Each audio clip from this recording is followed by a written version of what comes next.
ये बंद में दिया गया जो के नाथिर शाह के पास, वो जो पानी रात के 2 बजे आया है वो पूरा तहसील बहा के ले गया है, वहां कुछ नहीं है।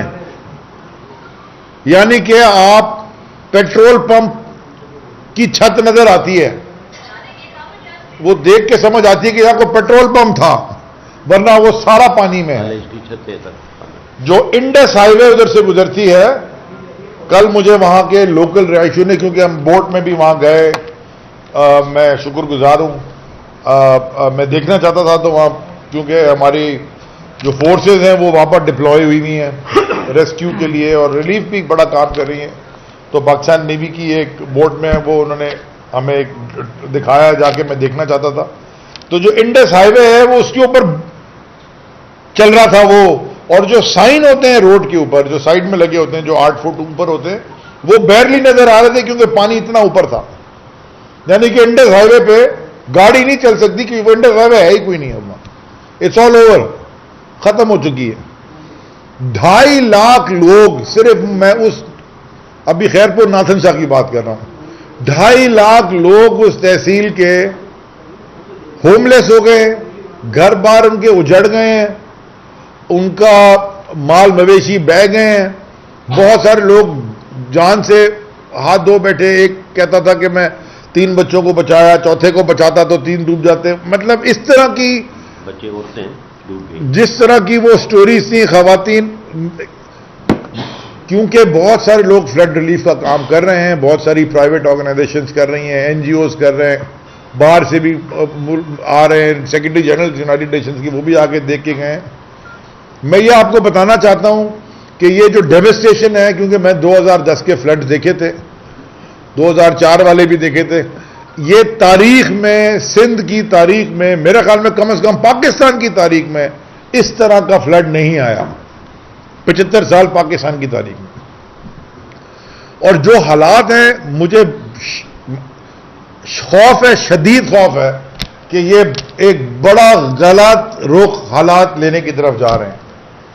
लोगों के पास जब कुछ भी खाने को नहीं होगा तो ये एक तबाही की तरफ चले जाएगा पूरा सूबा।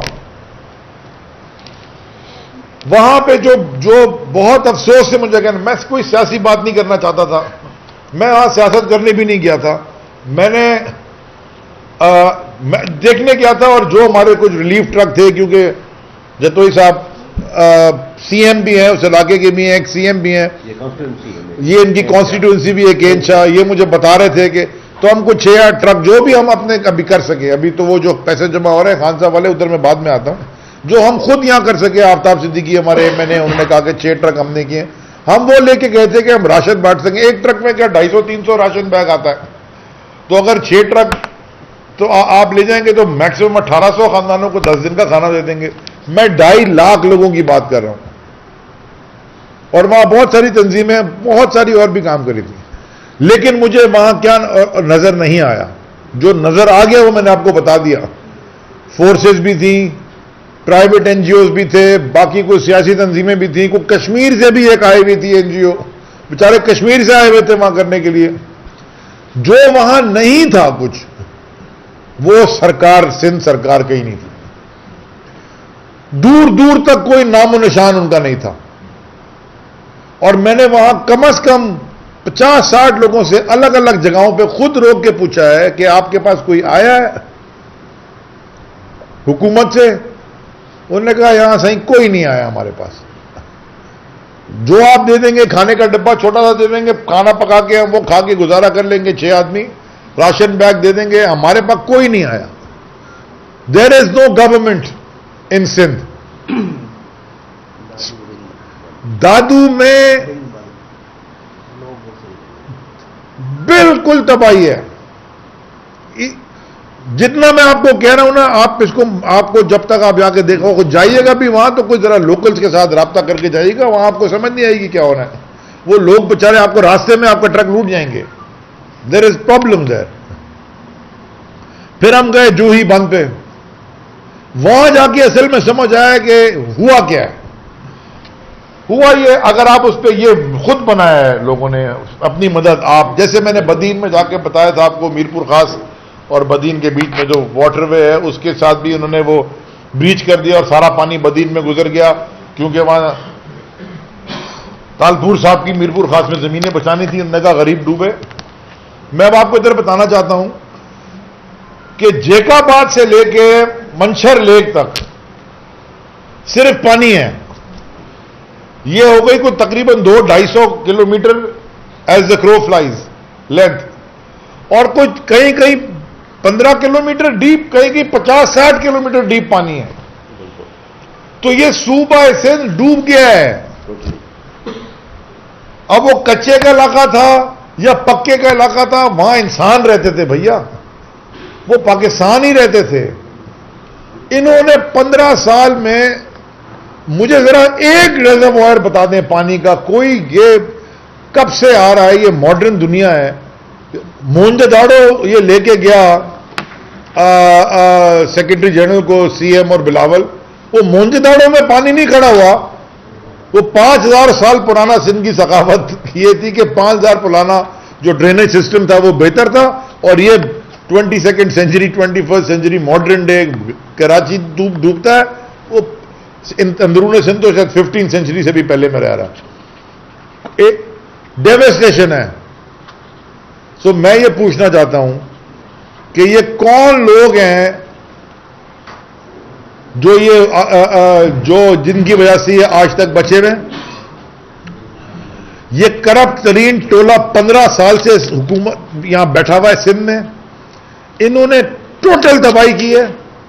और मैं सबसे अपील करना चाहता हूं, पाकिस्तान के अंदर पाकिस्तान के बाहर, सबसे जो जो कुछ कर सकता है, मेरी आपसे हाथ जोड़ के अपील है, इंसानियत की खातिर अंदरूनी सिंध में जो सैलाब ज़दगान की जो हालत है और जो जहां वो अब पहुंच गए हैं, और उनको अब उनकी उम्मीद खत्म होने लगी है, और जब इंसान की उम्मीद खत्म हो जाती है वो फिर सब कुछ करने को तैयार होता है। और ये किसी एक आदमी है, 2 आदमी या 5-10 खानदानों की मैं बात नहीं कर रहा, मैं मिलियंस की बात कर रहा हूं।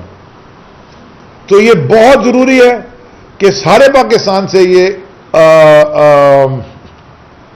इसमें हम जितनी इमदाद कर सकते हैं, अपनी मर्जी की जो तंजीम आपको पसंद आ, जाके खुदा के वास्ते लोगों को राशन पहुंचा दें। ये मत देखें कि कौन सी जमात का है, किस रंग का है, कौन सी ट्राइब का है, जतोई है, मक्सी है, बुकटी है, गुजरानी है, जाकरानी है, जो मर्जी हो, इंसान है, भूखा है, और अल्लाह के वास्ते उनको खाना पहुंचाएं, उनको राशन पहुंचाएं, उनको टेंट पहुंचाएं।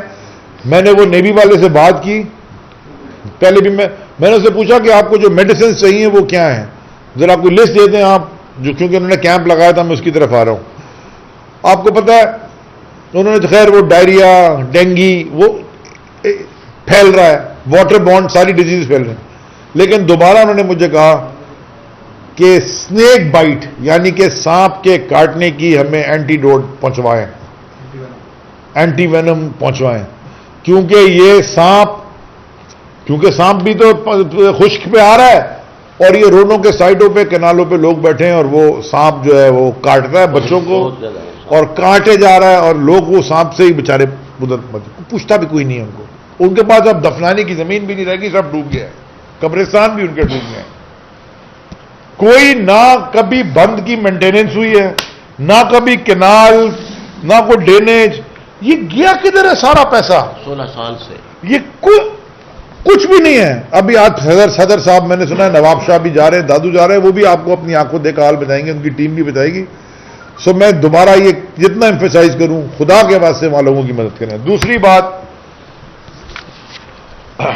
मैं जल्दी से, क्योंकि आज चेयरमैन इमरान खान साहब ने 5:15 बजे कौम से खिताब भी करना है, उनको बात जो भी करनी है। देखें, ये मुल्क अब कहां खड़ा है? मुल्क खड़ा है बैंकरप्ट, और मुझे अब खौफ यह है कि जो प्राइवेट सेक्टर है अब ये बैंकरप्सी की तरफ जाएगा। आपको पता ही है क्या, 4% यील्ड से अब वो बॉन्ड डिस्काउंट रेट किधर 50% पर चला गया है, तबाही हो चुकी है, लोग यूटिलिटी बिल्स दे नहीं सकते, लोग आज 1200 रुपए का वो आटे की बोरी 10 कराची में बिक रही है, वो और महंगी हो जाएगी। एक्सपोर्ट आपकी अब तबाह हो जाएगी, क्योंकि आपकी एक्सपोर्ट ज्यादा टेक्सटाइल है और कॉटन 60% कॉटन सिंध में है, वो 60% का 70% कॉटन बह गया है, तो अब आपके पास कॉटन आपको इंपोर्ट करनी पड़ेगी। इन अहमक कौन है? ये जो अहमक जीनियस हैं, ये जो बहुत अपने आप को जीनियस, पता नहीं कहां कहां से बाहर की डिग्रियां लगा के आगे डॉक्टर लगाते हैं, इन्होंने गंदुम नहीं खरीदी। अब ये सैलाब के बाद ये गंदुम का जो हाल है वो अभी आज 1200 रुपये आटा हो गया, मुझे खौफ है कि और ज्यादा महंगा हो जाए।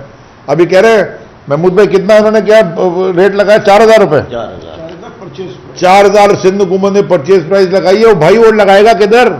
सिंध तो डूब गया है, वो घर की छत पर लगाएगा, वो घर भी नहीं है उसका, छतों तक तो पानी है बेचारों की, और ये 5-6 महीने तक निकलने वाला नहीं है। मैं सिर्फ आपको एक 10 सेकेंड की क्लिप जरूर आप ये प्ले कर दें, मैं जरूर दिखाना चाहता हूं। ये जो डॉक्टर है, पता नहीं कौन से स्कूल के डिग्री, इतने बड़े बड़े कॉर्नेल, पता नहीं कहां से लेके आया डिग्री, आई डोंट नो कहां से लाया, सच्ची है झूठी है, मगर क्या सिखाया। मैं तो वो इतने बड़े इंस्टीट्यूशन जो है उनकी क्रेडिबिलिटी के ऊपर शक पड़ जाता है कि क्या सिखा। ये सिर्फ 10 सेकंड की क्लिप है। ये कहता क्या था मार्च इसी साल हुकूमत में आने से पहले, ये फाइनेंस मिनिस्टर मार्च में ये क्या कह रहा था, सुने। मेरी गुजारिश ये है कि हम आएंगे तो बिजली सस्ती करेंगे, इन्फ्लेशन कम करेंगे। मैं आपको कसम खा के बता रहा हूं कि मुस्लिम लीग नून की हुकूमत आई पहले दिन कनोला के ऊपर टैक्स हटा देंगे। $3 बिलियन का आप खुर्दनी तेल इंपोर्ट करते हैं, उसको हम कम करेंगे। हमारी हुकूमत आएगी, मैं आपको गारंटी कर रहा हूं कि हम सस्ती LNG फिर से इंशाल्लाह लेकर आएंगे, और जहां पे मसले होंगे वो सही करेंगे, और हम बिजली की कीमत सस्ती करेंगे। ये मैं आपसे वादा कर रहा हूं। और अब रो रहा है, अब टीवी में बैठ के वहां जाके रो रहा कि पता नहीं क्या हो गया। ये जो मगरमच्छ के झूठे आंसू तुम बहा रहे हो। ना तुमने LNG सस्ती खरीद सकते हो क्योंकि दुनिया में नहीं है, ना तुमने वीट सही टाइम पे खरीदा, ना तुमने बाकी टैक्सेस हटाए, ना आसमान पे इन्फ्लेशन पाकिस्तान की तारीख में, ना कभी इतनी महंगी एनर्जी थी, ना कभी इतनी डिवैल्यूएशन हुई है इतनी जल्दी, ना कभी इतना महंगा तेल था, ना इतना महंगा डीजल था, कभी भी नहीं था। और कोई आपके इनके पास अब कोई प्लान नहीं है, जीरो प्लान पे ये बैठे हैं। और अब पूरी दुनिया में वो क्राइम मिनिस्टर कभी इसका हाथ पकड़ रहा है कि पैसे दे दो, कभी उसका हाथ पकड़ रहा है। वो यूनाइटेड नेशन का सेक्रेटरी जनरल आया, शुक्र है वापस जाने दिया, उसका तो हाथ ऐसे पकड़ा था पता नहीं।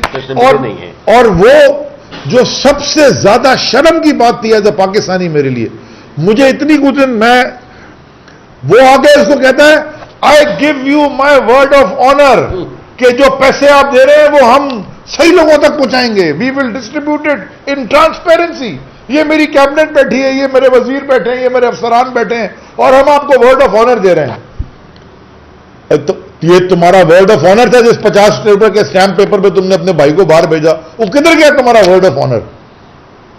ये तुम्हारा वर्ड ऑफ ऑनर है कि तुम इस्लामाबाद हाईकोर्ट पर चले गए मिसिंग पर्सन के लिए, और अच्छा किया तुम चले गए। वो तुम्हें बुलाए जा रहे हैं बार बार कि तुम अपनी मनी लॉन्ड्रिंग के जवाब दो। तुम कभी तुम्हारी कमर में दर्द आता है, कभी टांग में दर्द आता है, तुम्हारी कभी कैबिनेट मीटिंग होती है। ये तुम्हारा वर्ड ऑफ ऑनर है? मनी लॉन्ड्रर को एक प्राइम मिनिस्टर बना दिया इस मुल्क में, ऊपर से रजीम चेंज करके, यहां 15 साल से चोर बैठाए हुए हैं। मैं इतनी तबाही इस मुल्क में कभी भी नहीं आई। और ऊपर से जो और शर्म आई कि वो कैनेडियन रेड क्रॉस ने ट्वीट में ही लिख दिया कि जी हुकूमत पाकिस्तान को पैसे नहीं दे रहा। ये ट्वीट में ही लिख दिया उन्होंने अपनी, ये उनकी ट्वीट है कि जी बड़ी अच्छी बात है कि सब फ्लड की विक्टिम्स की हेल्प कर रहे हैं पाकिस्तान में, हुकूमत पाकिस्तान को पैसे नहीं देंगे। और तुम यहां एक आदमी जिसके ऊपर पूरी दुनिया भरोसा करती है, जिसने 2 दफा बैठा तो 10 अरब रुपए के वो कमिटमेंट्स आ गई, इकट्ठी हो गई, उसकी टेलीथॉन आप इमरान खान साहब की रोकते हो टीवी के ऊपर, उनकी यूट्यूब बंद कर देते हो, पेमेंट गेटवे बंद किया हुआ। सानिया निश्तर ने ट्वीट किया कि जी $17 मिलियन अभी फिर और आने हैं, जो कमिटमेंट लोगों ने किया वो पेमेंट गेटवे में का स्टेट बैंक का फटा पड़ा हुआ है।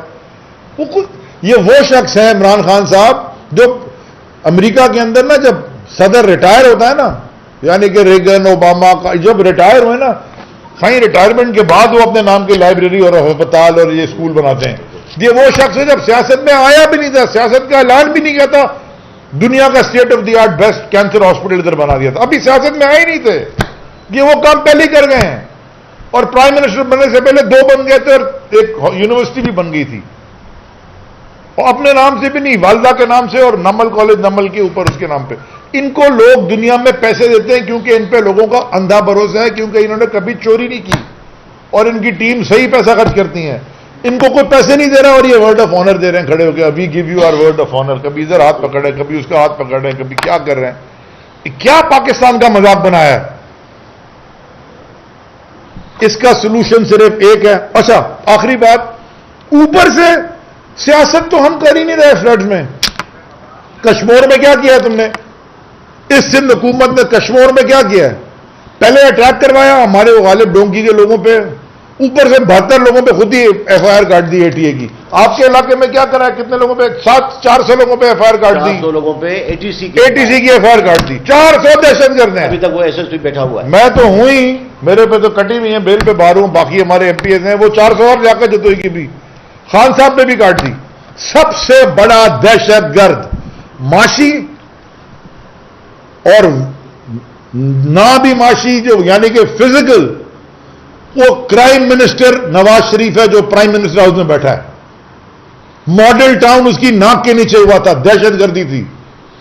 दूसरा बड़ा दहशतगर्द आसिफ जरदारी है जो लोगों को इधर मरवाता रहा है और तबाह की है उसने सिंध के लोगों को। हर तरह की तालीमी दहशतगर्दी उसने की है, हेल्थ की दहशतगर्दी उसने की है, वो हसन जरदारी को लेकर जमीनों के ऊपर कब्जे उसने किए हैं, लोगों को उसने मरवाया, पुलिस उसने करप्ट की है, डीसीओ को उसने खराब किया है, झूठे मुकदमे वो बनवा रहा है। लोगों जो कोई सवाल उठाए, हो सकता है आज एक और एटीसी का मुकदमा बन जाए क्योंकि जी मैंने नाम ले लिया। लोगों को हंसने के ऊपर यहां मुकदमे बना के एफआईआर हो रही हैं। दूसरा, वो इंटीरियर मिनिस्टर दहशतगर्द नहीं है। हमें नहीं बताया गया था कि इंटीरियर मिनिस्टर क्या है। हमारी हुकूमत से पहले हमें नहीं बताया गया था कि ये राना सनाउल्लाह क्या। छोड़े हम हुकूमत में तो उसको क्या बताएगा। हम जब हुकूमत में नहीं थे तो क्या बताया गया था इसके बारे में कि ये क्या करता रहा है। दहशतगर्दों की का टोला लेके, करप्ट दहशतगर्दों का टोला लेके हुकूमत उनके हाथ में है और ये पाकिस्तान को उस कोने पे ले आई है। इसका सलूशन अब एक ही है जो खान साहब कहते हैं, तहरीक इंसाफ कहती आई है, इनसे जान छुड़ाएं इमीडिएटली और फ्री एंड फेयर इलेक्शन का ऐलान करें। यह मुल्क ऐसी जगह चला जाएगा, खुदा ना खासा वहां से अभी जो थोड़ी बहुत रे ऑफ होप है रास्ता घूमने का, वो खत्म हो जाएगा। शुक्रिया। रशिया की बात करते हैं। हाँ बिल्कुल, लियाकत साहब ने सही याद दिलाया मुझे। रशिया जब गए थे, आज आपको पता है ना यूरोप में क्या है, आपको पता है इंग्लैंड में क्या हो रहा है। इंग्लैंड में अब ये हुकूमत स्लोगन दे रही है, ये वहां मार्केट कर रही है, ईट और हीट, यानी कि या खा लो या कमरा गर्म कर लो, क्योंकि रशिया ने गैस बंद उधर कर दी है, यूरोप में देगा नहीं। जब गैस नहीं देगा तो हीटर नहीं चलेंगे, और जो गैस है उससे चूल्हे जला लो या हीट या गर्मी कर लो, घर गर्म कर लो। रशिया में की गैस इस वॉर में तबाही है। खान साहब ने इसको पहले देखा था, विजनरी लीडर इसी को कहते हैं। उधर जाके बात की, सस्ती गैस की बात की। हम जी रशिया से गैस कैसे मंगाएं? वो आटा कैसे मंगाते थे पहले? ये बैठे ना आटा, ये महमूद मौलवी आटे के बिजनेस में है ना, पहले आता था नहीं आता था रशिया आटा? यूक्रेन से आता था ना, तो कैसे आता था? इन्होंने, इनके पास कोई प्लानिंग और कोई स्ट्रैटेजी और कुछ भी नहीं है। ये सिर्फ तबाही के नाते में ले आए, कोई प्लान भी नहीं था। खुदारा मैं सारी मुल्क की जितनी भी पावर सेंटर्स हैं उनको कहता हूं, इट इज, ये इंपेरेटिव हो गया कि जल्द से जल्द free and fair elections call किए जाएं। अदालतों से कहता हूं, उनके ऊपर केसेस, जो उनके ऊपर केसेस हैं, ये केसेस फटाफट सुनना शुरू करें। ओमनी ग्रुप का केस जरा सुने तो सही है क्या? ये हमने नहीं जीआईटी बनाई, हमने तो विरसे में हमें मिली थी, हमारी नहीं बनी हुई जीआईटी। जिसने बनाई है मैं उन्हीं से कह रहा हूं, ये जीआईटी ओमनी ग्रुप की को पढ़ तो ले, उसमें जरदारी ने क्या किया, मुराद शाह ने क्या किया, सारा पावर सेक्टर में, शुगर मिलों में क्या क्या किया। ये खुदा इनके ऊपर, और इनके मनी लॉन्ड्रिंग और इनके जो पुराने केसेस हैं, और ये मकसूद चपरासी, खुदा ये केसेस को फटाफट लगाया जाए। इसका सोल्यूशन एक ही है, जस्टिस डिलेड, जस्टिस डिनाइड, और justice has been delayed for a very long time in Pakistan. जी सवाल नहीं है, नूरियाबाद का इसके खिलाफ इतना बड़ा केस है मुराद अली। सवाल नहीं है तो वो खत्म करें जी। जो तौहीन रिसालत के हवाले से जो जावेद हकीम साहब का बयान है, देखें, पहले तो मैं इसमें 2-3 बातें करता हूं, मैंने कल उसमें ट्वीट भी की। मैं पहले तो पूछना चाहता हूं इस मुल्क की जो ह्यूमन राइट्स ऑर्गेनाइजेशंस और जो ये लिबरल ब्रिगेड यहां पे एक है, या वो उसको लिबरल ब्रिगेड के या वो मॉरल ब्रिगेड जो हमें सिखाते रहते हैं सारा वक्त, मैं ये पूछना चाहता हूं कि ये सारे इन्होंने ह्यू एंड क्राई शोर हंगामा इस पे क्यों नहीं मचाया? यानी कि नेशनल या पाकिस्तान टेलीविजन पीटीवी के ऊपर बैठ के एक गंदा और बीमार जहन, वैसे तो उनकी पूरी हुकूमत के गंदा और बीमार जहन है, एक गंदे और बीमार जहन का इंसान जिस तरह की वो वीडियो कट करके और वो तो छोटी छोटी क्लिपें इधर उधर की लगा के जिस तरह की घटिया बातें उसने की है, वो मैं देख रहा हूं। अल्लाह करे कि कोई इसके ऊपर जाए कोर्ट में, इसके ऊपर बड़ा स्ट्रांग रिएक्शन आना चाहिए। और मैं पेमरा से पूछना चाहता हूं कि ये पेमरा अलाउ करती है